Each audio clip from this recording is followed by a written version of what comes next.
ಉಂಟು ಮಾಡು, ನನಗೆ ಕಾಲು ಕೊಡು. ಎದ್ರ ಸಲುವಾಗಿ ಕೊಡು? ಸನ್ಮಾರ್ಗದ ಮೇಲೆ ನಡೆಸಲೇಕ ನನಗೆ ಕಾಲು ಕೊಡು. ಸನ್ಮಾರ್ಗ ಮ್ಯಾಗ ನಡೆಯೋದಿಲ್ಲಪ್ಪ ನನ್ನ ಕಾಲ ಮುರಿದು ಬಿಡು ಅಂತ ಬೇಡ್ಕೊಂಡು,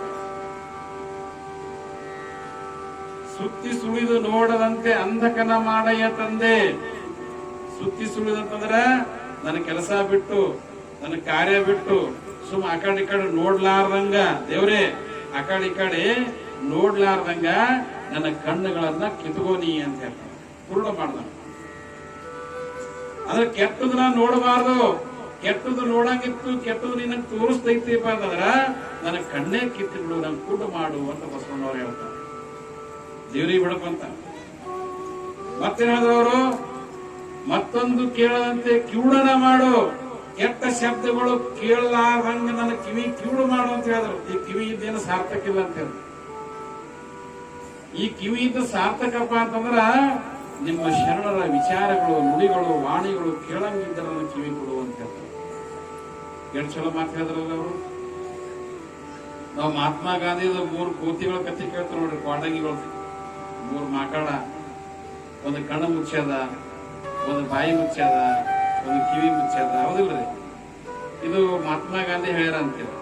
ಆದ್ರೆ ಗಾಂಧಿಗಿಂತ ಮೊದಲೇ ಬಸವಣ್ಣ ಹೇಳ್ಯಾರ ವಚನದಾಗ.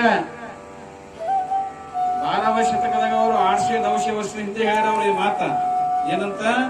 ಕೆಟ್ಟದ್ದು ನೋಡ್ಲಾರ್ದಂಗ ನಮಗೆ ಕುರುಡು ಮಾಡು, ಕೆಟ್ಟದ್ದು ಕೇಳಲಾರ್ದಂಗ ನಮಗೆ ಕಿವುಡು ಮಾಡು, ಕೆಟ್ಟದ್ದು ಮಾತನಾಡಲಾರ್ದಂಗ ನನ್ನ ಬಾಯಿ ಮುಚ್ಚಿಬಿಡು, ಕೆಟ್ಟ ದಾರಿಗೆ ಹೋಗಲಾರ್ದಂಗ ನನ್ನ ಕಾಲಗಳನ್ನ ಕಳೆದು ಬಿಡು ಅಂತ.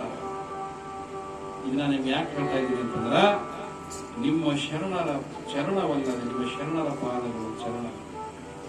ಯಾಕೆ ನಂಗೆ ಶರಣ ಕೊಡು ಅಂತಾರಂದ್ರ, ಶರಣರ ಚರಣಗಳು ಅಂತಾರ ಒಳ್ಳೆಯ ಆಚರಣೆ ಶುದ್ಧ ಉಳ್ಳುವಂತ ಚರಣ.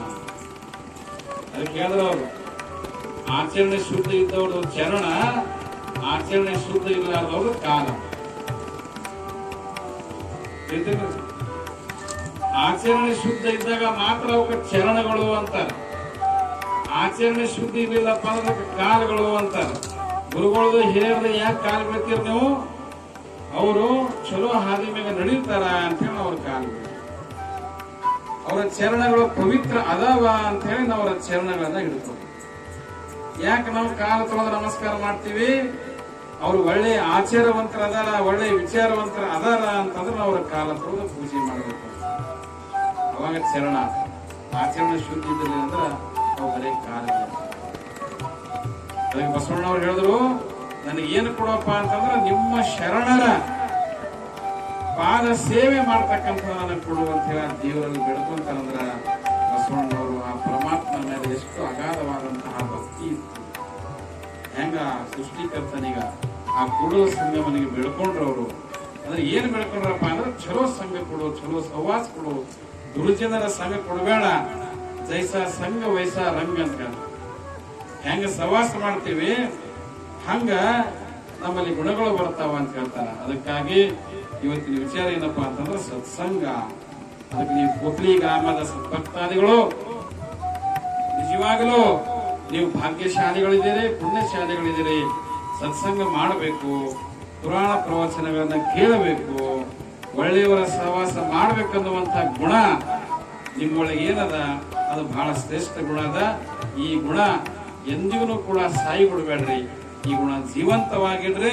ಮತ್ತೆ ಇದು ಮುಂದಿನ ನಿಮ್ಮ ಮಕ್ಕಳಿಗ ಇಂಥ ಗುಣ ಏನದ ಇದನ್ನ ಟ್ರಾನ್ಸ್ಫರ್ ಮಾಡ್ಬೇಕು. ನಾವು ಮಕ್ಕಳಿಗೆ ಹೆಂಗ ನಾವು ಹೊಲ ಮನಿ ಅವ್ರ ಹೆಸರು ಮೇಲೆ ಮಾಡ್ತೀವಿ ನೋಡ್ರಿ, ಮುಂದೆ ಬೆಳೆಸ್ತಾರ ನೋಡ್ರಿ ವಂಶ.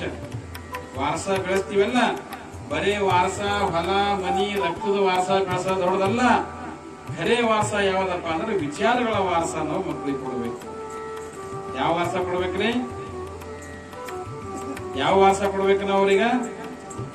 ವಿಚಾರಗಳು, ಒಳ್ಳೆಯ ಆಚರಣೆ, ಒಳ್ಳೆಯ ತತ್ವ. ನಮ್ಮ ಪರಂಪರೆ ಅಂತಾರ ನೋಡ್ರಿ, ನಮ್ಮ ಮನ್ಯಾಗ ಇದು ಪದ್ಧತಿ ಅದ ಅಂತ, ಇದು ನಮ್ಮ ಮನೇಲಿ ಪದ್ಧತಿ ಅದ ಅಂತಾರ, ಇದು ನಮ್ಮ ಖಾನ್ದಾನದ ಪದ್ಧತಿ ಅದ ಅಂತಾರ.